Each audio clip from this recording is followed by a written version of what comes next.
لفی خسر الا الذین آمنوا وعملوا الصالحات وتواصوا بالحق وتواصوا بالصبر۔ اس سورت کی تفسیر آپ کے سامنے گزشتہ ہفتے عرض کی گئی تھی اور بہت سی باتیں باقی رہ گئی تھیں۔ گزشتہ ہفتے آپ کے سامنے عرض کیا گیا تھا کہ اللہ تعالیٰ نے اس سورت میں زمانے کی قسم کھائی ہے۔ اللہ تعالیٰ نے خود تو زمانے کی قسم کھائی ہے، انجیل کی قسم کھائی ہے اور بہت سی چیزوں کی قسم کھائی ہے اللہ تعالیٰ نے، لیکن مخلوق کے لیے اللہ تعالیٰ نے اپنے بندوں کو حکم دیا ہے، مخلوق کے لیے حکم یہ ہے کہ غیر اللہ کی قسم کھانا جائز نہیں ہے۔ اگر ہم زمانے کی قسم کھائیں تو ہمارے واسطے زمانے کی قسم کھانا جائز نہیں۔ اللہ تعالیٰ نے تین کی، انجیر کی، زیتون کی قسم کھائی ہے، لیکن ہمارے واسطے یہ قسم کھانا جائز نہیں ہے۔ غیر اللہ کی قسم کھانا، چاہے اپنی ذات کی قسم کھائیں، اپنی جان کی قسم، اپنی ماں کی قسم، باپ کی قسم، جائز ہی نہیں۔ حدیث پاک میں فرمایا جناب محمد الرسول اللہ صلی اللہ علیہ وسلم نے، من حلف بغیر اللہ فقد اشرک، جس نے غیر اللہ کی قسم کھائی اس نے شرک کیا۔ یہ شرک کی ایک قسم ہے اور تفصیل آپ کے سامنے گزشتہ ہفتے عرض کی جا چکی تھی۔ قسم کھا کر کے اللہ تعالیٰ نے ایک بات بیان فرمائی ہے کہ اتنی اہم بات ہے تاکہ بندے اس کی اہمیت کو محسوس کریں۔ یہ سارے کے سارے انسان سب گھاٹے میں ہے۔ جب سے انسان پیدا ہوا ہے آدم علیہ السلام کے وقت سے لے کر کے اور قیامت تک، جب تک دنیا باقی ہے، سارے کے سارے انسان سب کے سب گھاٹے میں ہیں، نقصان میں، خسارے میں ہیں، سوائے ان لوگوں کے جن کے اندر چار باتیں پائی جائیں، چار اوصاف جن کے اندر پائے جائیں گے تو وہ گھاٹے سے محفوظ رہیں گے، ورنہ سارے کے سارے انسان گھاٹے میں ہے، تباہی میں ہے، نقصان میں ہے۔ اور اس گھاٹے کا، نقصان کا، تباہی کا اثر کبھی زندگی میں ہو سکتا ہے، کبھی مرتے وقت ہوگا، کبھی قبر میں ہوگا، میدان حشر میں ہوگا، اور آخرت میں تو ہونا ہی ہے۔ اب وہ کون کون سی چار چیزیں ہیں ہم کو اس میں غور کرنا ہے۔ والعصر ان الانسان لفی خسر، قسم ہے زمانے کی، بے شک تمام انسان، سارے کے سارے انسان، کسی بھی مذہب کے ماننے والے ہوں، سب کو یہاں پر بیان کیا گیا ہے، تمام انسان لفی خسر، یقیناً گھاٹے میں ہے، الا الذین آمنوا وعملوا الصالحات، سوائے ان لوگوں کے، سوائے ان انسانوں کے جو صحیح ایمان رکھتے ہوں، جو ایمان لے آئے ہوں، اور دوسری بات اعمال صالحہ کیے ہوں، نیک کام کیے ہوں۔ ایمان اور عمل صالح یہ دو بنیادی چیزیں ہیں جو انسان کو خسارے سے، نقصان سے بچانے والی ہیں۔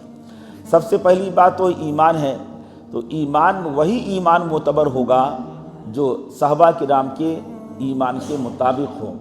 خود قرآن پاک میں کہا گیا ہے فَإِنْ آمَنُوا بِمِثْلِ مَا آمَنْتُمْ بِهِ فَقَدِ اهْتَدَوْا، اگر وہ لوگ ایمان لے آئیں، ایسے ایمان لائیں جیسے کہ تمہارا ایمان ہے، صحابہ کرام کو مخاطب کیا گیا ہے، فَقَدِ اهْتَدَوْا، اگر تمہارا ایمان صحابہ کرام کے ایمان کے مطابق، ان کے موافق ہے تو ہدایت یافتہ ہو جاؤ گے تم، ورنہ گمراہ ہو جاؤ گے۔ اور ایمان وہی معتبر ہے جو اہل سنت والجماعت، اہل سنت والجماعت کی ایک تعبیر ہے اور ایک اصطلاح ہے، مطلب اس کا یہ ہے جو صحابہ کرام کے نقش قدم پر ہو۔ ایک حدیث پاک میں رسول پاک صلی اللہ علیہ وسلم نے اس کی وضاحت فرمائی ہے۔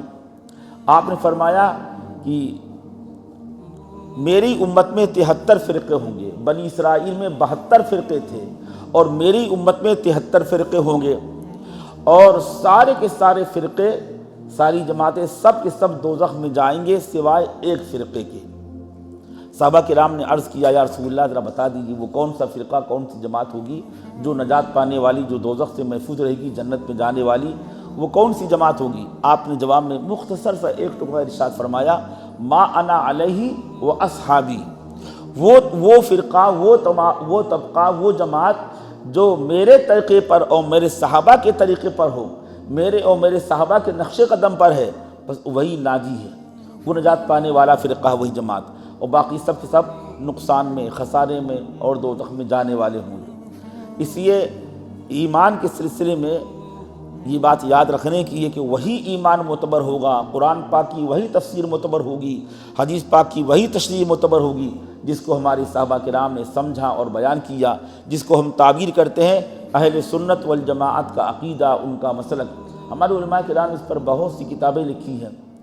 ان کے طریقے سے جو ہٹا ہوگا، آج کل بہت سے فرقے ہیں، قادیانی ہیں، اور آج کل فتنہ چل رہا ہے، اورنگ آباد اس کا مرکز ہے، فتنہ شکیریت، یہ سب بھی ہیں، اپنے آپ کو مسلمان کہتے ہیں۔ مرزا غلام قادیانی کی متبعین اپنے آپ کو مسلمان کہتے ہیں قادیانی کے نام سے۔ وہاں تو پورا فیصلہ شائع ہو چکا، ہمارے کابر علماء محققین نے محنت کی، کوشش کی، پڑوسی ملک میں وہاں پر ایک فیصلہ شائع ہوا کہ یہ اسلام سے خارج ہے، قادیانی دائرہ اسلام سے خارج ہے۔ کیوں خارج ہیں؟ کیونکہ ان کا ایمان جو ہے وہ صحابہ کرام کے مطابق نہیں ہے، تو وہی ایمان معتبر ہوگا جو صحابہ کرام کے ایمان کے موافق ہو۔ ایک بات عرض کروں، صحابہ کرام کے عہد میں ایک فرقہ، ایک جماعت ایسی وجود پذیر ہوئی، سامنے آئی، جو تقدیر پر ایمان نہیں رکھتی تھی۔ کہتے تقدیر کوئی چیز نہیں ہے۔ تقدیر ہم کہتے ہیں کہ اللہ کے نبی نے بیان فرمایا، حدیث شریف میں آیا ہے، بچہ ماں کے پیٹ میں ہوتا ہے، اللہ تعالیٰ فرشتے کو بھیجتا ہے اور اس وقت اس کی تقدیر لکھی جاتی ہے، یہ سعید ہوگا، شقی ہوگا، اس کی عمر کتنی ہوگی، اس کو روزی کتنی ملے گی، سب کچھ اللہ کی طرف سے طے کر دیا جاتا ہے۔ اس کو تقدیر کہتے ہیں۔ اس کے بغیر ہمارا ایمان کامل نہیں ہو سکتا۔ تو بصرہ میں معبد جوہنی نام لکھا ہے کہ سب سے پہلا شخص ہے جس نے کہا تھا کہ تقدیر کوئی چیز نہیں، الامر انف، بس اسی وقت فوراً اسر نو معاملہ ہو جاتا ہے، پہلے سے کچھ طے نہیں، اللہ نے کچھ طے نہیں کیا۔ تو کچھ لوگ تھے جو اس کا انکار کرتے تھے۔ مسلم شریف میں کتاب الایمان کی جو سب سے پہلی روایت ہے، اس میں یہ حدیث پاک موجود ہے، اس میں یہ مضمون آیا ہے کہ کچھ لوگ تھے جو تقدیر کا انکار کرتے تھے، نمازیں بہت پڑھتے تھے، اللہ اللہ کرتے تھے، داڑھی بڑی بڑی، ان کا لباس شرعی، ٹوپی لگانے والے، ان کا پیجامہ لنگی ٹخنوں سے اونچی، اور علم ان کا بہت گہرا علم، لیکن تقدیر کا انکار کرتے تھے۔ تو اور جو دوسرے حضرات تھے وہ ان کے علمی شغف سے، ان کی عملی زندگی سے، ان کے نماز روزے سے بہت متاثر تھے، لیکن یہ تقدیر کا انکار کرتے تھے۔ اس میں ذرا ان کو فکر تھی، حج کرنے کے لیے گئے یا عمرہ کرنے کے لیے، تو انہوں نے دعا کیا، اللہ تعالیٰ کاش کسی صحابی سے میری ملاقات ہو جاتی، صحابی سے ملاقات ہو جاتی، اور ان سے میں پوچھتا کہ ہمارے یہاں بصرہ میں کچھ لوگ ہیں جو تقدیر کا انکار کرتے ہیں، تقدیر پر ایمان نہیں رکھتے ہیں، ان کے بارے میں آپ کیا فرما رہے ہیں؟ آپ صحابی ہیں، نبی کریم صلی اللہ علیہ وسلم کے شاگرد ہیں، براہ راست آپ نے حضور پاک سے استفادہ کیا ہے، حضور پاک کی مجلس میں بیٹھے ہیں، آپ نے ان کی باتیں سنی ہیں، بتائیے اس کے بارے میں کیا فرما رہے ہیں؟ بس دل میں تمنا کر رہے تھے، دعا کر رہے تھے۔ دو حضرات تھے، جب پہنچے مکہ مکرمہ میں، جب طلب صادق ہوتی ہے تو اللہ تعالیٰ غیب سے انتظام کر دیتا ہے۔ جا رہے تھے تو کسی نے کہا یہ دیکھو عبداللہ ابن عمر جا رہے ہیں، بس وہ دونوں لپکے، عبداللہ ابن عمر، السلام علیکم، وعلیکم السلام، بھئی کیا ہے، ساتھ میں ہو لیے، ایک دائیں طرف ایک بائیں طرف، اور صاف صاف کہا یار حضرت ہمارے یہاں کچھ لوگ ایسے ہیں جو تقدیر کا انکار کرتے ہیں، کہتے کہ اللہ تعالیٰ نے کچھ طے نہیں کیا، کچھ لکھا ہوا نہیں ہے، اور کہتے ہیں الامر انف، معاملے بس فوراً اتفاق سے جو کچھ ہونا ہو جاتا ہے، دنیا میں آگے چل کر کیا ہونے والا ہے، ہم کل کیا کرنے والے ہیں، ہمارے ساتھ کیا کیا جائے گا، اللہ تعالیٰ کو نہیں معلوم، یہ ان کا عقیدہ تھا۔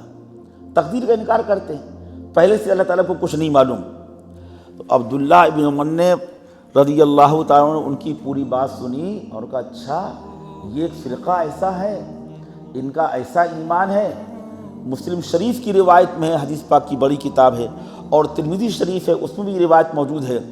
دونوں روایتوں کا خلاصہ عرض کر رہا ہوں آپ کے سامنے، اور میں آپ سے عرض کر رہا ہوں کہ کتاب الایمان کی سب سے پہلی روایت یہی ہے۔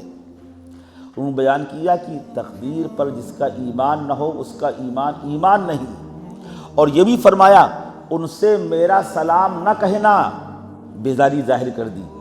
اگر کوئی باطل عقیدے والا ہو، باطل مسلک رکھتا ہو، باطل نظریہ رکھتا ہو، اور خطرہ اس بات کا ہو کہ لوگ اس سے غلط فہمی میں مبتلا ہو جائیں گے، ارے وہ بھی تو ملتے ہیں ان سے، وہ بھی تو ان سے بات کرتے ہیں، کہا کہ نہیں، ان سے علیحدگی اختیار کرو، بیزاری ظاہر کر دو، صحابی رسول ہیں، کیا کہہ رہے ہیں؟ یہ بھی نہیں کیا کہ خاموشی اختیار کرتے، یہ کہا ان سے میرا سلام نہ کہنا، تقدیر کا انکار کرتے ہیں۔ ہر ایمان معتبر نہیں، ایمان وہی معتبر ہے جس کو قرآن نے کہا ہے فَإِنْ آمَنُوا بِمِثْلِ مَا آمَنْتُمْ بِهِ فَقَدِ اهْتَدَوْا، اگر صحابہ کرام کی طرح ایمان لے آئیں تو ہدایت یافتہ ہوں گے۔ پھر صاف صاف کہا عبداللہ بن عمر رضی اللہ تعالیٰ عنہ، حضرت عمر فاروق کے بیٹے، کیا کہا کہ اگر کوئی شخص بہت نماز روزہ کرتا ہو، میں تشریح کر رہا ہوں، اور دنیا بھر میں زمین آسمان اس کے برابر مال صدقہ کرے اللہ کے راستے میں، لاکھوں کیا کروڑوں کروڑوں کروڑوں روپیہ، سونا چاندی، دراہم دینار دنانیر اشرفیہ سب اللہ کے راستے میں خرچ کرے، نیک کام میں صدقہ کر دے، ہرگز ہرگز اللہ تعالیٰ اس کے اعمال کو قبول نہیں کرے گا جب تک کہ تقدیر پر ایمان نہ لے آئے۔ یہی ایمان ہے، ایمان لاؤ، صحابہ کرام والا ایمان لاؤ۔ اس لیے یہ بات بھی بہت ہی قابل غور ہے کہ ہم اپنے بچوں کو ایمان کی تعلیم دیں۔ ایمان وہی معتبر ہے جو صحابہ کرام کے ایمان کے مطابق ہو۔ آج کل بہت سے فتنے ہیں اور نہ معلوم کیسے فتنے ہوتے رہیں گے، اس کے لیے ضروری ہے کہ اپنے بچوں کو ہم بچپن ہی میں ایسی کتابیں، ایسے رسائل ان کو پڑھائیں، اپنے آنے والی نسل کو عقائد سے متعلق، ایمانیات سے متعلق ایسی کتابیں، ایسے رسالے پڑھائیں جس سے ان کا ایمان پختہ اور مضبوط ہو جائے۔ مسلمانوں کی ذمہ داری ہے اور فرض کفایہ ہے کہ مسلمان مجموعی طور پر ایسے اسکول، مدرسہ نہیں کہہ رہا ہوں، اسکول کہہ رہا ہوں، ایسے اسکول، ایسے ادارے، عصری تعلیم کے ایسے ادارے قائم کریں جہاں پر ان کو ہندی انگریزی پڑھائی جائے، عصری تعلیم دی جائے، ڈاکٹری کے کورس، اور آگے چل کر کے وہ انجینئر بنے، ڈاکٹر بنے، جتنے بھی دنیاوی علوم ہے، لیکن عقائد کی درستگی کے ساتھ ساتھ 1 گھنٹہ ان کا ایسا بھی ہونا چاہیے جس میں ان کو دینیات کی تعلیم دی جائے۔ دونوں طریقے ہیں، بڑے ہونے کے بعد بچپن میں سکھا دیا جائے، عقائد اتنے پختہ کر دیے جائے ان کے۔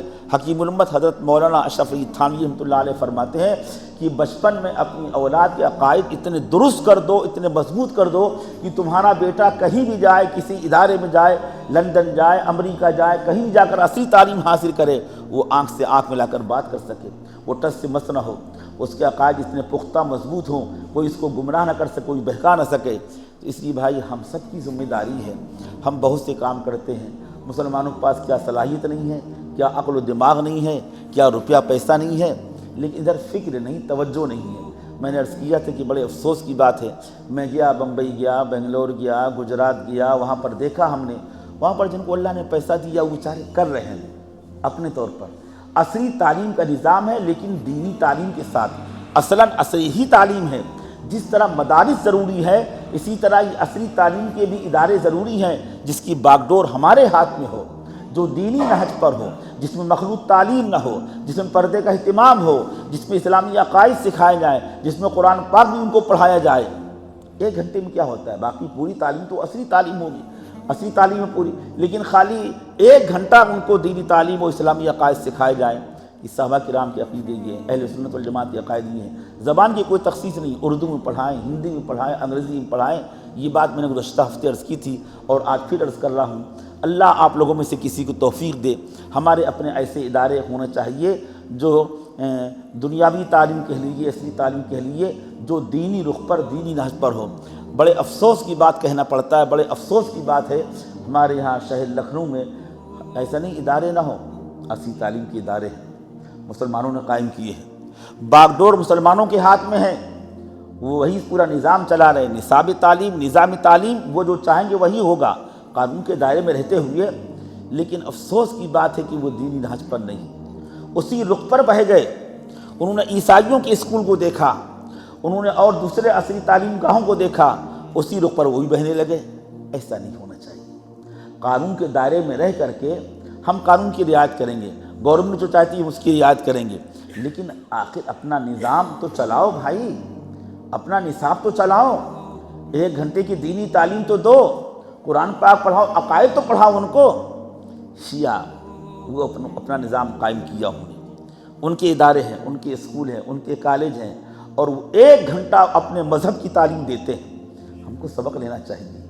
شیعہ کر رہے ہیں، قادیانی کر رہے ہیں، عیسائی کر رہے ہیں، مسلمان ایسی ہیں وہ خود عیسائی بنے جا رہے ہیں۔ بڑی تعداد میں آپ کا یہ دوبگہ اور اطراف جتنے ہیں وہ عیسائیوں کے اسکول قائم ہیں، وہاں بڑے بچوں کو بھیجتے ہیں، وہ آدھی عیسائی بن جاتے ہیں۔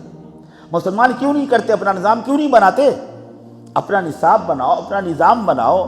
تمہارے مدرسے میں وہ دوسرے لوگ کوئی نہیں آتے، عیسائی آ جائیں اور دوسرے لوگ آ جائیں نا، بڑے افسوس کی بات ہے، بہت افسوس کی بات ہے۔ بہرحال یہ کام ہر ایک کے کرنے کا نہیں ہے، جن کو اللہ تعالیٰ نے صلاحیت دی ہو، لیاقت ہو، انگریزی تعلیم یافتہ ہیں، عصری تعلیم یافتہ ہیں اور سلیقہ بھی ان کو ہے، کام کچھ کر سکتے ہیں، ان کو چاہیے کہ ایسا نظام بنائیں اور عصری تعلیم کا نظام بنائے اور اسلامی نہج کے مطابق علماء سے پوچھیں، مشورہ کریں۔ جو لوگ کرتے ہیں، یہ نہیں مدرسے اسکول نہ ہو، ہیں بہت ہیں، لیکن علماء سے پوچھتے نہیں ہیں، مشورہ نہیں کرتے، اسلامی نہج کے مطابق اپنے اسکول نہیں چلا رہے۔ انہوں نے ایمانیات کو، عقائد کو نصاب میں داخل نہیں کیا، انہوں نے قرآن پاک کی تعلیم کو نصاب میں داخل نہیں کیا۔ بہت زیادہ افسوس کی بات ہے۔ کوئی ان سے کچھ کہتا ہے تو یہ لوگ کہتے ہیں یہ کیا جانیں، یہ لوگ دنیا کو کیا جانیں، دنیا کو کیا جانیں۔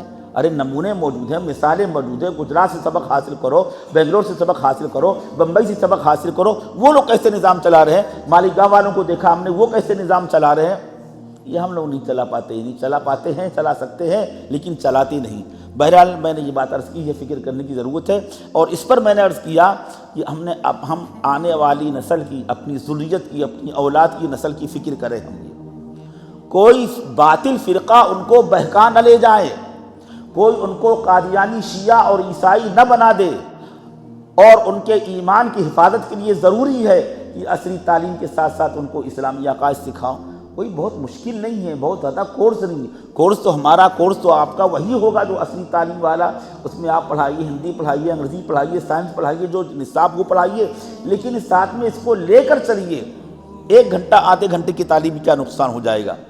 خیر یہ بات ہوتی ایمان کے تعلق سے، گزشتہ ہفتے میں نے آپ کے سامنے عرض کی تھی، آگے دوسری بات عرض کر رہا ہوں۔ اگر ہم خسارے سے، نقصان سے بچنا چاہتے ہیں اور اپنی اولاد کو، اپنی ذریت کو، اپنے نسل کو ہم نقصان سے بچانا چاہتے ہیں، نقصان سے بچ جائے دنیا میں، مرتے وقت، میدان حشر میں، برزخی زندگی میں، اس کے لیے 4 کام کرنا پڑیں گے۔ پہلی بات ہے کہ ان کا ایمان درست ہو، یعنی ان کا ایمان صحابہ کرام کے ایمان کے موافق ہو۔ نمبر 2 کیا ہے؟ الذین آمنوا وعملوا الصالحات، اعمال صالحہ اختیار کرنے والے ہوں۔ اگر اعمال صالحہ اختیار نہیں کریں گے، صرف ایمان نجات کے لیے کافی نہیں ہے۔ ایمان ہے، کلمہ پڑھا لا الہ الا اللہ محمد الرسول اللہ، حضور پاک نے بشارت دی ہے، من قال لا الہ الا اللہ دخل الجنہ، جس نے کلمہ پڑھ لیا یعنی توحید رسالت پر اس کا ایمان ہے، جنت میں داخل ہوگا سزا بھگتنے کے بعد، دخول اولی نہیں ہوگا۔ کامل نجات کب ہوگی؟ جبکہ 4 باتوں کو اختیار کریں گے۔ کامل نجات صرف ایمان سے نہیں ہوگی، ایمان کے ساتھ ساتھ عمل صالح بھی ہونا چاہیے۔ جنت کا استحقاق ہم کو اللہ تعالیٰ کے فضل کرم سے اسی وقت ہوگا جبکہ ایمان کے بعد اعمال صالحہ اختیار کریں۔ قرآن پاک میں ایک مقام پر نہیں، بہت متعدد مقامات میں حق تعالیٰ نے یہ بات فرمائی ہے، ایمان عمل صالح، ایمان عمل صالح۔ ہماری محنت کا دائرہ ایمان بھی ہونا چاہیے اور عمل صالح بھی ہونا چاہیے۔ قرآن پاک میں 16ویں پارے میں سورہ کہف کے آخر میں ان الذین آمنوا وعملوا الصالحات کانت لہم جنات الفردوس نزلا، جو لوگ ایمان لائے اور اعمال صالحہ اختیار کیے وہ ہیں جنت میں جائیں گے، جنت الفردوس میں جائیں گے۔ صرف ایمان ہے، عمل صالح نہیں۔ مسلم شریف کی ایک روایت میں ہے کہ بہت سے لوگ دوزخ میں داخل کیے جائیں گے، رسول پاک صلی اللہ علیہ وسلم سفارش کریں گے اور آپ کی سفارش سے بہت سے دوزخ سے نکال کر جنت میں داخل کیے جائیں گے، اور بھی لوگ سفارش کریں گے، عالم سفارش کریں گے، شہید سفارش کریں گے، شہداء سفارش کریں گے، حفاظ سفارش کریں گے۔ رسول پاک صلی اللہ علیہ وسلم کی سفارش، آپ کی شفاعت سب سے بڑھ کر ہوگی۔ اور پھر آخر میں اللہ تعالیٰ، کچھ لوگ ایسے بھی ہوں گے جن کا ایمان اتنا کمزور ہوگا، اتنا کمزور ہوگا کہ فرشتوں کو، انبیاء علیہ السلام کو، رسول پاک صلی اللہ علیہ وسلم کو، حافظوں کو، قاریوں کو، عالموں کو ان کے ایمان کا ادراک نہیں ہو سکے گا۔ ان کا ایمان اتنا مخفی اور اتنا کمزور ایمان تھا توحید پر، رسالت پر، اللہ تعالیٰ ان کو نکالے گا کہ یہ ایمان والے بڑی تعداد میں دوزخ سے نکال کر جنت میں داخل کیے جائیں گے۔ ایک لمبے عرصے کے بعد شروع میں ان کو نجات نہیں ہوگی۔ شروع میں نجات کس کو ہوگی؟ شروع ہی سے جو جائیں گے جنت میں، دوزخ میں نہیں جائیں گے، جو ایمان کے بعد عمل صالح کرتے ہیں۔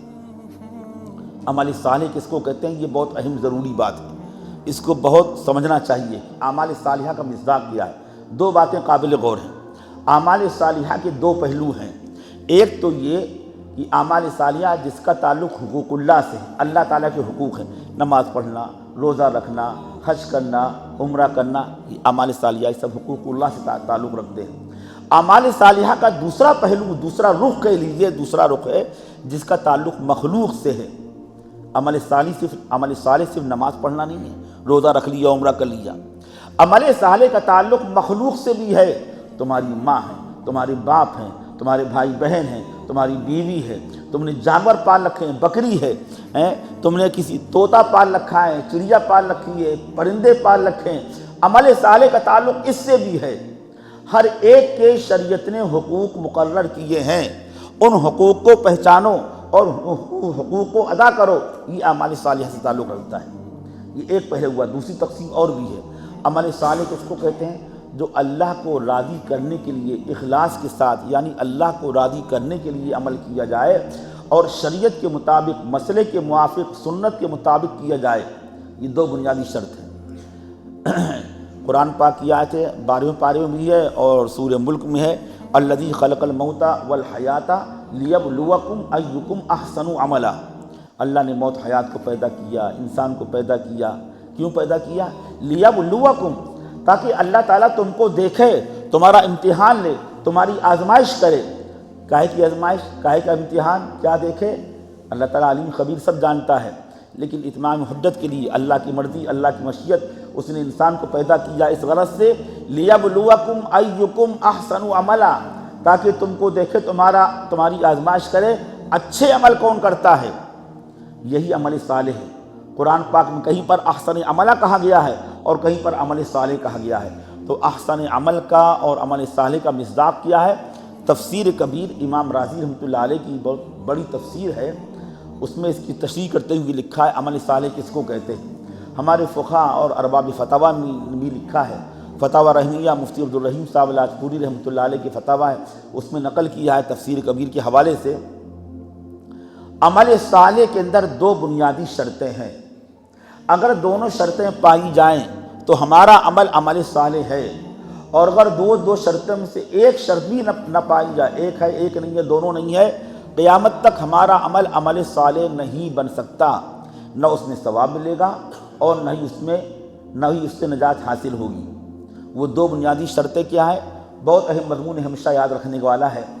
عمل صالح کی بنیادی شرط یہ ہے کہ ہم جو کام کر رہے ہیں وہ اللہ کے واسطے ہو، اللہ کی رضا کے واسطے ہو، مخلوق کو دکھلانے کے لیے نہیں، اپنی بڑائی کے واسطے نہیں، کچھ منافع دنیاوی منافع حاصل کرنے کے واسطے نہیں، ریاکاری کے طور پر نہیں، اپنی عزت اور شہرت چار چاند لگ جائیں، ہمارا نام ہو جائے، اس واسطے نہیں۔ اور رسول پاک صلی اللہ علیہ وسلم نے اس کی مزید وضاحت فرما دی۔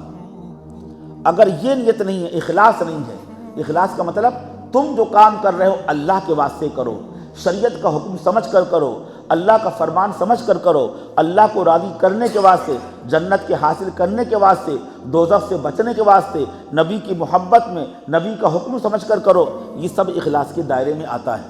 کچھ بھی نیت کر لو، اللہ کا حکم ہے یہ بھی اخلاص ہے، جنت ملے یہ بھی اخلاص ہے، دوزخ سے نجات ہو جائے یہ بھی اخلاص ہے، نبی کی سنت پر عمل ہو جائے یہ بھی اخلاص ہے، شریعت کا حکم اس لیے کر رہا ہوں یہ بھی اخلاص ہے، دوزخ سے ڈر و خوف کی وجہ سے یہ بھی اخلاص ہے، جنت کی لالچ میں حرص کی بنا پر یہ بھی اخلاص ہے۔ سب اخلاص کے دائرے ہیں، بس فاسد نیت، فاسد غرض نہیں ہونا چاہیے۔ رسول پاک صلی اللہ علیہ وسلم نے حدیث پاک میں ارشاد فرمایا، مسلم شریف میں کتاب الجہاد میں روایت موجود ہے، کل قیامت کے دن اللہ تعالیٰ ایک شخص کو بلائے گا، مجاہد کو بلائے گا، عالم دین کو بلائے گا، حافظ کو الگ کہا، حافظ قاری کو، اور عالم کو الگ کہا، دونوں کو الگ الگ بلایا جائے گا، اور سخی کو بلایا جائے گا، مالدار کو، عالم کو بلائے گا اللہ تعالیٰ، اور مجاہد کو بلائے گا۔ اللہ تعالیٰ کہے گا کہ ہم نے تم کو جسم دیا، طاقت دی، توانائی دی اور مال دولت دیا، تم نے دنیا میں کیا کیا؟ کہے گا اللہ ہم نے تیرے دین کے خاطر ہم نے مال خرچ کیا، جان تک قربان کر دی، ہم نے جہاد کیا، اپنے آپ کو شہید کر لیا۔ وہ جواب دے گا اللہ تعالیٰ جب حساب کتاب ہوگا۔ اللہ کے نبی فرماتے ہیں، رسول پاک صلی اللہ علیہ وسلم خبر دے رہے ہیں کہ اللہ تعالیٰ فرمائے گا اس مجاہد سے، اس شہید سے، لوگ تو کہیں گے ارے یہ شہید دیکھو بھی جنت میں جائے گا، اور وہ بھی سمجھے گا کہ ارے حوریں میرا انتظار کر رہی ہوں گی اور جاؤں، چلو جنت میں جاؤں، سیر تفریح کروں، لیکن وہاں پر اس کو روک لیا جائے گا، اور اللہ تعالیٰ اس سے کہے گا بے شک تو نے جہاد کیا ہے، تو نے جہاد کیا تھا، لیکن کس واسطے؟ اللہ واسطے نہیں کیا، دین کے واسطے نہیں کیا، تیرے جہاد میں اخلاص نہیں تھا، تو نے جہاد اس واسطے کیا تھا تاکہ تیرا نام ہو، تیری شہرت ہو۔ حضور پاک کا فرمان ہے لیقال انک جری، تاکہ تم کو جری اور بہادر کہا جائے، دنیا میں عالم میں تمہاری بہادری کے چرچے ہو جائیں، ارے صاحب فلاں نے اتنا بڑا کارنامہ انجام دیا، اپنی گردن کو قربان کر دیا، اپنی جان کو قربان کر دیا، اپنی جان کو قربان کر دیا، خون بہا دیا دین کی خاطر۔ تو تم نے نام کے واسطے کیا تھا، شہرت کے واسطے کیا تھا، کہا جا چکا، اب یہاں پر کیا لینے آئے ہو؟ دیکھیے اتنا بڑا کام کیا اس نے، جان کو قربان کر دیا، لیکن اخلاص نہیں تھا۔ فرشتوں کو حکم دیا جائے گا لے جاؤ اس کو گھسیٹتے ہوئے اور دوزخ میں جا کر پھینک دو جا کر کے۔ عمل تو تھا لیکن عمل صالح نہیں تھا۔ عمل صالح کیوں نہیں تھا؟ اس واسطے نہیں تھا کہ یہ کام اللہ واسطے نہیں کیا تھا، نہیں تھا، دنیا کے واسطے تھا۔ اس میں یہ بھی شامل ہے، بہت سے اللہ کے بندے جہاد کرنے جاتے ہیں، قرآن حدیث سے معلوم ہوتا ہے ان کے جہاد میں اخلاص نہیں۔ مال غنیمت حاصل کرنے کے لیے کہ فتح ہوگی، فتح حاصل ہوگی، غلبہ حاصل ہوگا، مال غنیمت آئے گا، تقسیم ہوگا، ہم کو آلات، ہم کو ہتھیار ملیں گے، ہم کو سامان ملے گا، اور جو تقسیم ہوگا ہمارا اس میں ہمارا حصہ ہوگا، یہ بھی اخلاص کے منافی ہے۔ تو اللہ تعالیٰ فرمائے گا تم نے اس نیت سے جہاد نہیں کیا تھا کہ اعلاء کلمۃ اللہ مقصود ہو، یہ اللہ کو راضی کرنے کے لیے حکم دیا جائے لو جاؤ اس کو دوزخ میں پھینک دو جا کر کے، یہ ایک حال ہوگا۔ عمل تھا لیکن عمل صالح نہیں تھا کیونکہ اخلاص کی کمی تھی۔ اسی طرح رسول پاک صلی اللہ علیہ وسلم نے پوری تفصیل بیان فرمائی، عالم دین کو بلایا جائے گا، قاری کو بلایا جائے گا، ایک مالدار کو بلایا جائے گا، اس سے کہا جائے گا ہم نے تم کو لاکھوں روپیہ کروڑوں روپیہ دیا، تو نے کیا کیا؟ وہ کہے گا اللہ ہم نے مسجد بنوائی، ہم نے افطار پارٹی کرائی، ہم نے مسافر خانہ بنوایا، ہم نے یہ بنوایا، ہم نے یہ کیا، ہم نے بیوہ عورتوں کی مدد کی، غریبوں کی شادی کرائی۔ اللہ تعالیٰ کہے بے شک تو صحیح کہتا ہے، بے شک تو نے سارے کام کیے ہیں، لیکن تم نے اس واسطے کیا تھا لیقال، نبی کا فرمان ہے لیقال انک جواد، تاکہ تمہاری شہرت ہو، تمہارا چرچا ہو، تم کو کہا جائے ارے صاحب فلاں صاحب تو بڑے سخی ہے، دیکھو کتنی سخاوت والا کام کیا، ارے دیکھو تو ماشاءاللہ مسجد بنوا دی، ارے دیکھو تو مسافر خانے بنوایا، کتنے غریبوں کی امداد کرتا ہے، ارے ماشاءاللہ سردیوں میں سب کو پورے لحاف تقسیم، کمبل تقسیم کر دیے، مکان بنوا دیا۔ کیوں کیا تھا؟ یہ اللہ جانتا ہے، دل کا حال اللہ تعالیٰ جانتا ہے، علیم بذات الصدور ہے، مخلوق کیا جانے، ہمارے دل میں کیا ہے ہم نہیں جانتے۔ اس لیے اللہ تعالیٰ اس مالدار سے کہے گا کہ تو نے بے شک یہ کام کیا، مسافر خانہ بنوایا، مدرسہ بنوایا، مسجد بنوائی، کمرہ بنوایا، اور تو نے یہ کام کیا، غریبوں کی مدد کی، بہتوں کی شادی کرائی، لیکن تم نے اس واسطے کیا تھا تاکہ تمہارا نام ہو جائے، شہرت ہو جائے۔ جیسے آج کل کے سیاسی لوگ بہت سے کام کرتے ہیں، جنت اس سے حاصل کر سکتے ہیں، لیکن وہ کام کریں اللہ تعالیٰ ہم نے روڈ بنوائے، نالیاں بنوائیں، سڑکیں بنوا دی ہم نے، اور یہ کام کیا اور یہ کام کیا اور پل بنوایا اور بہت سے کام کیے۔ اللہ تعالیٰ کہے گا بے شک تو نے یہ کام کیے، نیتا صاحب، لیڈر صاحب، نیتا لیڈر تو نے کام کیے، لیکن تو نے یہ کام اس واسطے کیے تھے ووٹ مل جائیں، پارٹی کے واسطے، الیکشن کے واسطے، اس واسطے تم نے یہ کام کیے تھے، اب یہاں پر کیا لینے آئے ہو؟ حکم دیا جائے گا فرشتوں کو لے جاؤ اس کو بھی دوزخ میں جا کر ڈھکیل دو جا کر کے، اس مالدار کو بھی دوزخ میں ڈھکیل دیا جائے گا۔ عمل تھا لیکن عمل صالح نہیں تھا۔ عمل صالح کے لیے بنیادی شرط ہے جو کام کیے جائے وہ اللہ واسطے کیے جائے۔ حافظ کو بلایا گیا، حافظ، قاری کو، عالم کو، ہم نے تجھ کو علم دیا تھا، تو نے کیا کیا؟ کون سا کام کی؟ اے اللہ ہم نے کتابیں لکھی، اے اللہ ہم نے تقریر کی، اے اللہ ہم نے تبلیغ میں حصہ لیا، ہم نے یہ کام کیا، یہ کام۔ اللہ تعالیٰ کہے بے شک تو نے کام کیا ہے، لیکن اس واسطے کیا تاکہ تیری تعریف ہو جائے، تجھ کو بڑا کہا جائے، تیرا نام روشن ہو، دنیا تجھ کو حاصل ہو جائے، تمہاری عزت کی جائے، تکریم و تعظیم کی جائے۔ سب کچھ ہو چکا دنیا میں۔ عالم صاحب کو بھی، عالم کو، قاری کو گھسیٹتے ہوئے لے جائے گا اور دوزخ میں جا کر پھینک دیا جائے گا۔ اس لیے ہمارے علماء فرماتے ہیں کہ دیکھو عمل چاہے تھوڑا ہو لیکن تمہارا عمل صالح ہو۔ عمل صالح کی بنیادی دو شرطیں ہیں۔ عمل صالح کی بنیادی پہلی شرط یہ ہے کہ تمہارا عمل اخلاص کے ساتھ ہو، یعنی اللہ کے واسطے ہو، اللہ کو خوش کرنے کے لیے ہو۔ تھوڑا سا کام ہے، تھوڑا سا عمل ہے، چند رکعتیں، 2 رکعتیں، 4 رکعتیں، صدقہ صرف ایک کھجور کا ہے، ایک کھجور ہے اور اخلاص کے ساتھ ہے، اللہ تعالیٰ اس کی قدر کرے گا۔ اور حضور پاک نے کسی بات کو چھوڑا نہیں ہے۔ رسول پاک صلی اللہ علیہ وسلم فرماتے ہیں، کتاب الزکوٰۃ میں روایت موجود ہے، مسلم شریف میں نے پڑھائی ہے، اس میں روایت موجود ہے کہ بہت سے اللہ کے بندے ایک کھجور صدقہ کرتے ہیں، ایک کھجور کا صدقہ، کھجور کا ٹکڑا صدقہ کیا، بیچاروں کے پاس اتنی حیثیت ہے، گنجائش نہیں، اتنا مال نہیں ارادہ خرچ کریں گے، لیکن اللہ تعالیٰ ان کے خلوص کی برکت سے، خلوص کی وجہ سے اللہ تعالیٰ ان کے ایک کھجور کی قدر کرتا ہے۔ آگے فرماتے ہیں رسول پاک صلی اللہ علیہ وسلم، اللہ تعالیٰ اس ایک کھجور کی حفاظت کرتا ہے، یربو اس کو پالتا ہے، بڑھاتا ہے۔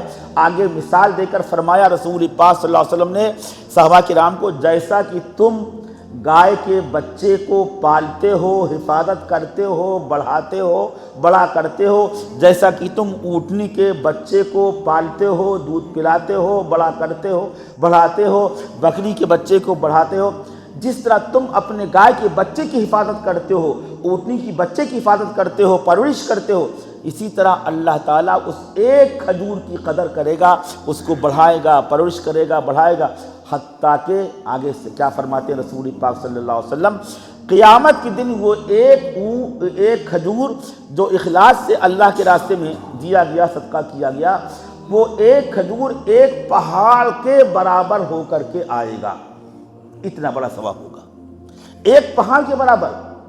ایک پہاڑ میں ہزاروں، لاکھوں نہیں، کروڑوں، کتنے کروڑ کھجور بن جائیں گے، وزن کے لحاظ سے، عدد کے لحاظ سے، جس طرح چاہیے آپ سمجھ لیجئے۔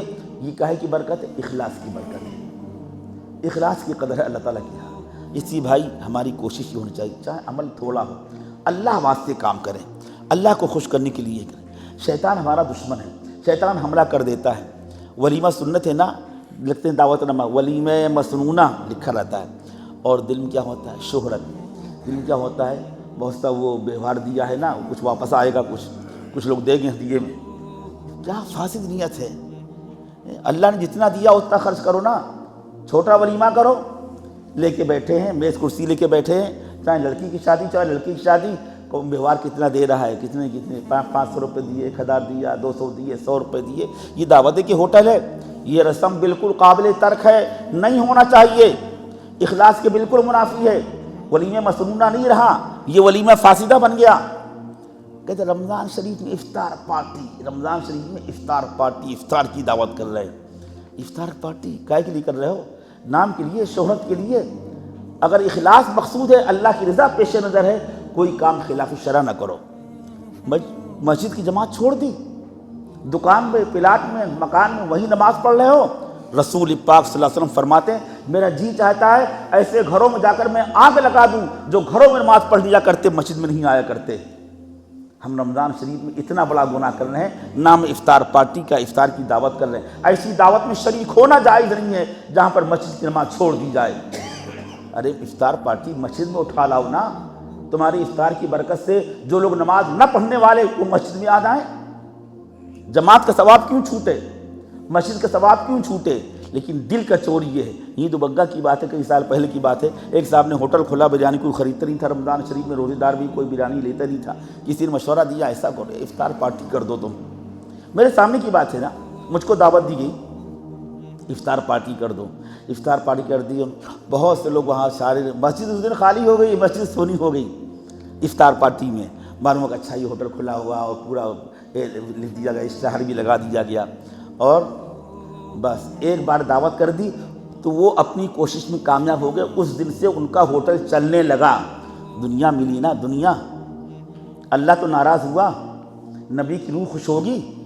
تم نے افطار پارٹی کی، افطار کرایا تمہیں، افطار کا اتنا بڑا ثواب ہوتا ہے کہ پورے ایک روزے کا ثواب ہم کو ملے گا، جس نے جس کو ہم نے افطار کرایا اس کے روزے کے ثواب میں کوئی کمی نہیں آئے گی، اس کے پورے روزے کا ثواب ہم کو بھی ملے گا۔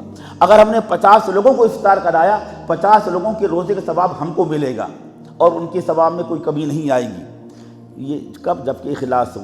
اب یہاں تو وہ افطار کس لیے کرا رہے ہیں؟ تاکہ ہمارا ہوٹل خوب چلے، کچھ ملے گا۔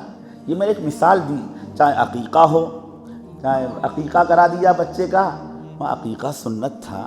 عقیقے کے 2 فائدے ہیں کہ بچہ بہت سی الاؤں بلاؤں ہواؤں شیطانی چکروں سے آسیبی طرح سے محفوظ رہے گا، حق تعالیٰ نے نعمت دی ہے لڑکا لڑکی کی شکل میں، اس کا شکریہ ادا ہوگا۔ یہ عقیقے کے 2 بڑے مقصد ہیں۔ اب عقیقہ کیوں کر رہے ہیں؟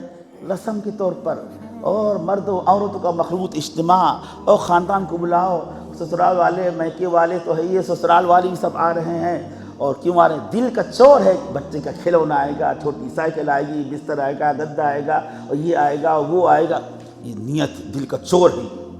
اخلاص ہے، عقیقے میں اخلاص ہے۔ نکاح کر رہے ہیں، کیوں نکاح کر رہے ہو؟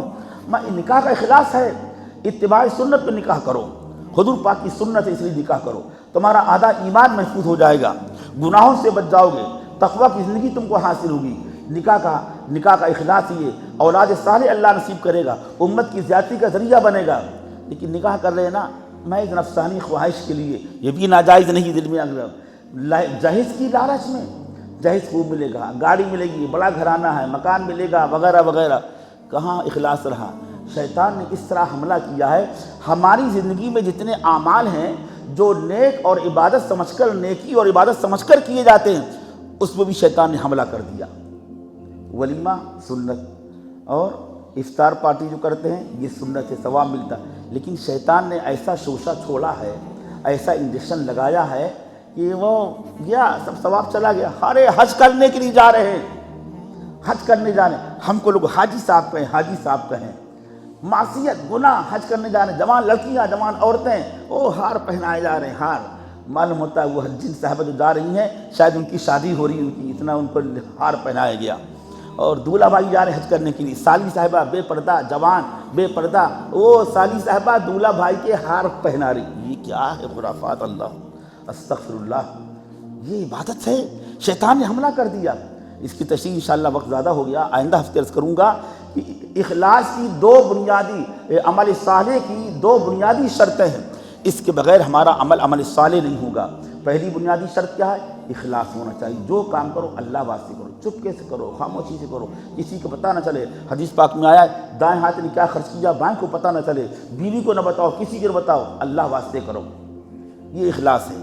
اور دوسری بنیادی شرط کیا؟ وقت زیادہ ہو گیا، انشاءاللہ آئندہ ہفتے عرض کروں گا کہ جس کے بغیر ہمارا عمل صالح کا مصداق نہیں بن سکتا، چاہے جتنا دل میں اخلاص ہو، اور چاہے جتنے آنسو بہاؤ، اور چاہے اتنا بڑا مجاہدہ کرو، اگر دوسری شرط نہیں پائی جائے گی قیامت تک ہمارا عمل صالح نہیں بن سکتا، اللہ کے یہاں مقبول نہیں ہوگا، اور اللہ کے پاس سے ہم کو ثواب نہیں ملے گا۔